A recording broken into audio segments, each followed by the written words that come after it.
Minority के सभी मुस्लिम भाइयों, सभी वर्ग के लोगों और दोस्तों, सबसे पहले तो मैं आप सब लोगों को मेरे तरफ से, कांग्रेस पार्टी की तरफ से हार्दिक हार्दिक स्वागत करता हूं और शुभकामनाएं, बधाई देता हूं। आप जानते हैं कि 7 तारीख को चुनाव होने जा रहे हैं, बस एक दिन बाकी है। ये बहुत ही महत्वपूर्ण चुनाव है।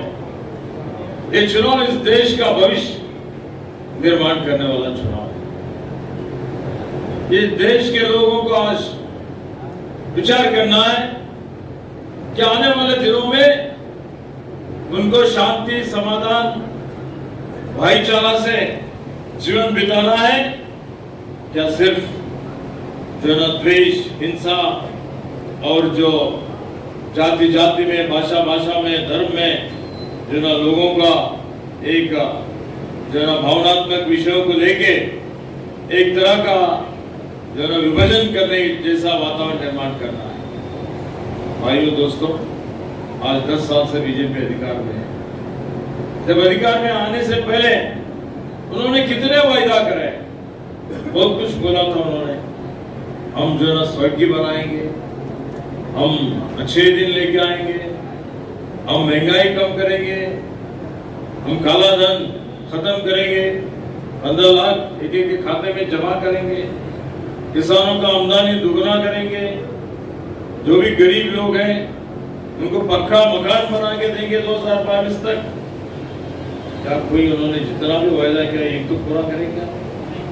एक भी नहीं। 6 दिन आएंगे बोले, लेकिन जब से वो आए पूरे दिन ही लोगों के चल रहे हैं।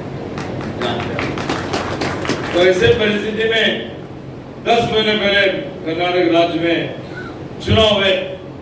चुनाव से पहले हमारे नेताओं ने कुछ गारंटियां दिया था, 5 गारंटी हमने दिया था। और आज 10 महीने में हमारी सरकार आने के बाद 50 दिन में पूरे 5 गारंटियों को जैसा का वैसा अमल करने वाला अगर कोई सरकार है तो कांग्रेस की। याद रखिए, गृहलक्ष्मी योजना में हर महिला को, एक परिवार के महिला मुखिया को 2000 रुपए दे रहे हैं। साल को 26,000 फ्री करंट दे रहे हैं सबको। अन्नभाग्य कार्यक्रम में 5 किलो चावल देना था, केंद्र ने चावल खरीदी करते बोले तो वे नहीं दिए।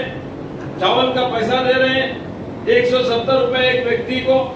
बीदर जिले में 12 लाख लोगों को पैसा मिल रहा है।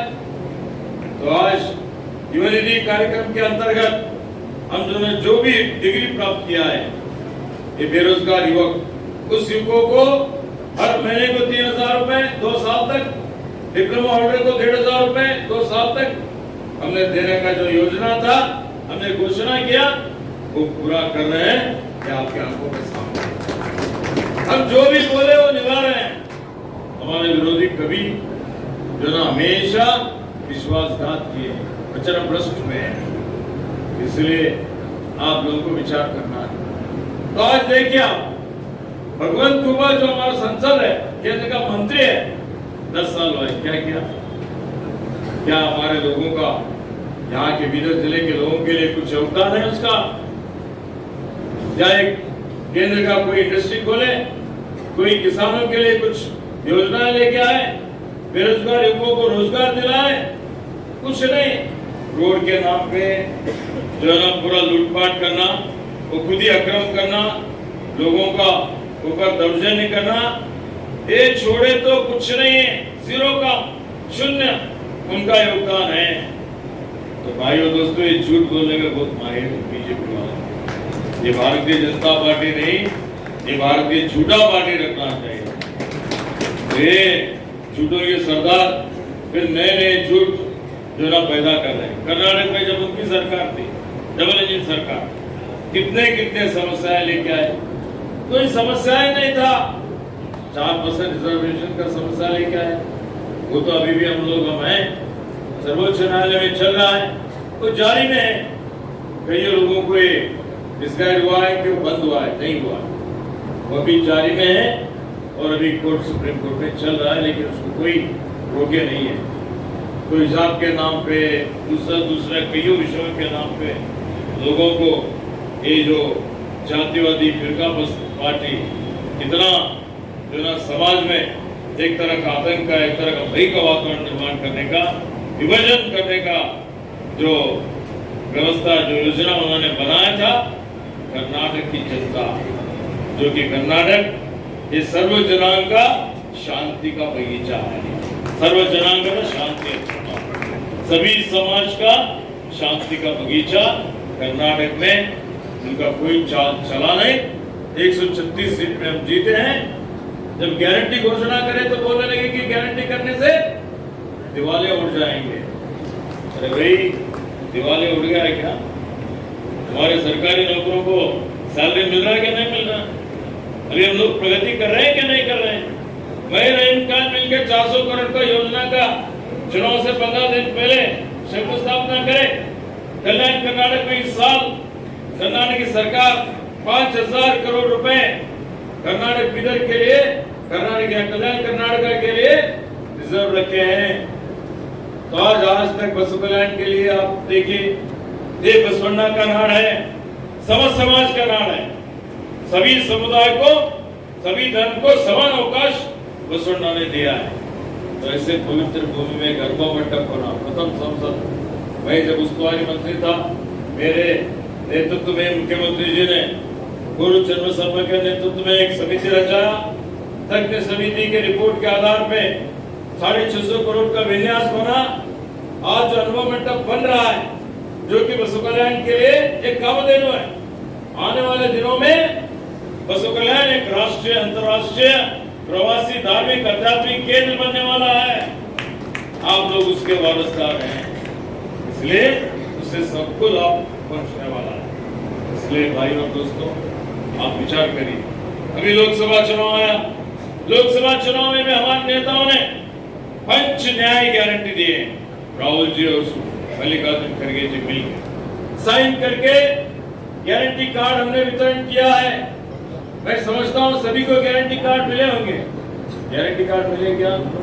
मिले। अगर किसी को नहीं मिला, कांग्रेस ऑफिस को कांटेक्ट करो, हम आपको गारंटी कार्ड दिलाने का व्यवस्था करेंगे। क्या है वो पंच न्याय गारंटी? पहला गारंटी है कि गृह लक्ष्मी महालक्ष्मी हो जाएगा, और उस कार्यक्रम के अंतर्गत हर महिला को 1 साल को 1 लाख रुपए देने का हमने घोषणा की। डायरेक्ट बेनिफिट ट्रांसफर, जिसमें कोई कमीशन नहीं, कोई भ्रष्टाचार नहीं, डायरेक्ट गरीब लोगों के घरों को जाता है।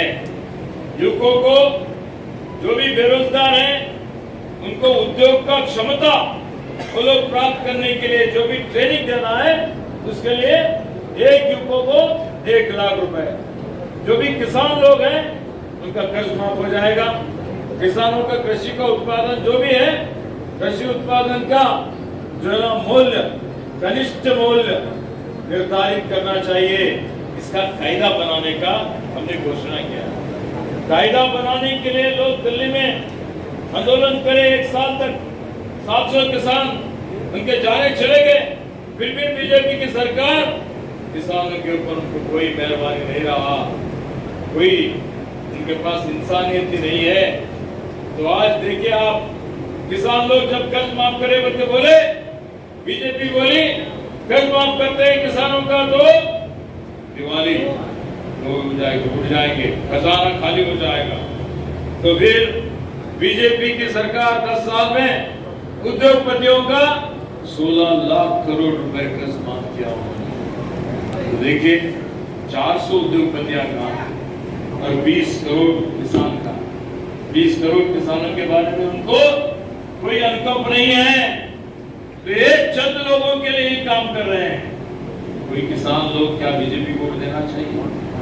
तो आज जो अल्पसंख्यक लोगों का जो समस्याएं हैं, ये बीजेपी वाले किस तरह से हिंदू मुस्लिम करके समाज को विभाजन करने की कोशिश कर रहे हैं, ये देश को कमजोर करने की कोशिश कर रहे हैं, लोकतंत्र को, संविधान को कमजोर करने की कोशिश कर रहे हैं। सीबीआई को, ईडी को, चुनाव आयोग को, इनकम टैक्स को, सभी स्वायत्त संस्थाओं का दुरुपयोग हो रहा है। जो भी विरोध पक्ष में है, अगर वो कोई टीका टिप्पणी करता है तो उसको देशद्रोही, सीधा उसको जेल। एक जो है ना लोगों से चुने हुए मुख्यमंत्री, करोड़ों लोग उसको चुनते हैं लोकतंत्र में, ऐसे मुख्यमंत्री के ऊपर दावा डाल के चुनाव के टाइम पे उनको जेल में रखना, क्या प्रजातंत्र सुरक्षित है, क्या संविधान सुरक्षित है, विचार करना चाहिए। इसलिए भाइयों और दोस्तों, आपको इतना ही कहना चाहता हूँ, सभी के भलाई के लिए, शांति के लिए, समाधान के लिए, भाईचारे के लिए, सामरस्य के लिए, इस देश की उन्नति के लिए, भविष्य के हमारे युवकों के लिए कांग्रेस की आवश्यकता है। कांग्रेस एक ऐसी पार्टी है, हर जाति, हर भाषा, धर्म के लोगों को अपने साथ में लेके जाने वाली एक ही पार्टी है, कांग्रेस पार्टी। आज अफ्रीका परस्त पार्टी के लोगों ने जो देश में जो भी हलचल हड़बड़ चल रही है, इसको रोकना बहुत जरूरी है। इसलिए अंत में मेरा यही विनती है, भगवंत खुबा तो कुछ नहीं किया, सागर खंडरे सिर्फ एक मंत्री का या एक जो ईश्वर खंडरे का सुपुत्र है बोल के टिकट नहीं, उसमें योग्यता है बोल के टिकट दिया गया। कोविड के टाइम पे जब ये हाली संसद मोनाचट कर तो बोल के घर में बैठा था, सागर खंडरे भी फाइनल ईयर में थे।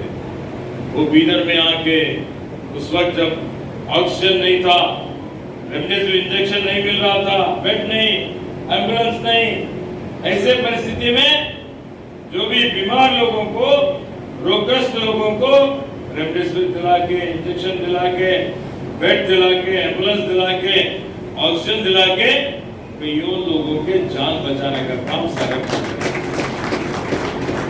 आज एनएसयू जनरल सेक्रेटरी होकर सेवा कर रहा है, संगठन कर रहे हैं।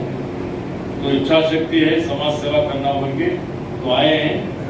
एक युवकों की आज जरूरत है कि बदलती हुई दुनिया में नए विचार, नए सपने, नया आदर्श, नया एक दूरदर्शित्व, एक विजन होना चाहिए, एक योजना होना चाहिए। वो भी नए नए लोगों में आता है, बच्चों में आता है, युवकों में आता है। एक अवकाश है। सबसे छोटा सागर खंडरे, पूरे सबसे कम उम्र का एमपी अगर कोई है देश में तो लोग बोलेंगे बीदर का सागर खंडरे।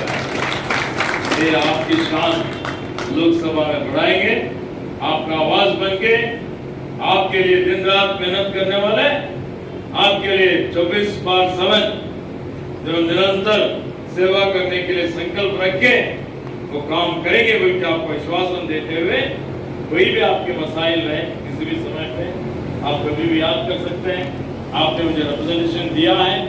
बराबर में चुनाव होने के बाद माननीय मुख्यमंत्री जी से मैं और रहीम खान बात करते हैं, बात करके इसमें जितना ज्यादा हो सकता है उतना आपका मांग पूरा करने का प्रामाणिक प्रयत्न करते हैं बोल के आपको आश्वासन देता हूँ। इसके साथ साथ सत्ताधार में बीदर जिले में जितने अल्पसंख्यक लोग हैं, आपके भलाई के लिए, आपके कल्याण के लिए, आपकी योजनाओं के लिए जो हमारे खादी जी ने बताया वो बात सच है।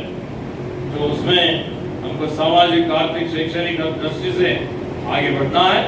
हम लोग आने वाले दिनों में और भी ज्यादा तवज्जो देके आप लोगों का समस्याओं का हल करने का काम करेंगे बोल के आपको विश्वास दिलाते हुए, आज जो हमारे खादरी जी जो फिर हमारे पार्टी के वो लोग होते हमारे प्रमुख नेता थे, वो जेडीएस ज्वाइन होने से एक महीने पहले उनका जो इलेक्ट्रिक वाहन का शॉप का उद्घाटन मैंने ही किया था यहाँ से। और मैं हमेशा याद भी कर रहा था, योगायोग है आगे, उनका स्वागत करता हूँ। जो भी नए लोग आए हैं, हमारे सिद्धांत, हमारे नेतृत्व को मान के उन सब लोगों को स्वागत करते हुए फिर एक बार आने वाले 7 तारीख को आपका मतदान होना चाहिए। मतदान एक संवैधानिक सभी लोगों का हक है। एक वो हक आपको चलाना है, लोकतंत्र को मजबूत करना है तो हक चलाना चाहिए। आपके घर में बुजुर्ग हैं, महिलाएं हैं, माँ बहनें हैं, सभी हैं, कहाँ लाइन में खड़ा करना है, आने को घर में बैठेंगे तो बड़ा नुकसान होने वाला है 5 साल में। इसलिए हर एक वोट का महत्व है। एक एक वोट जहां भी क्यों नहीं रहता, वहां से आप मंगाइए, बुलाइए, सबकी भलाई के लिए। वो एक वोट भी वाया नहीं जाते हुए कांग्रेस पार्टी का चिन्ह हाथ है। सागर खंडरे का क्रमांक 3 नंबर है। क्या है? 3 नंबर है।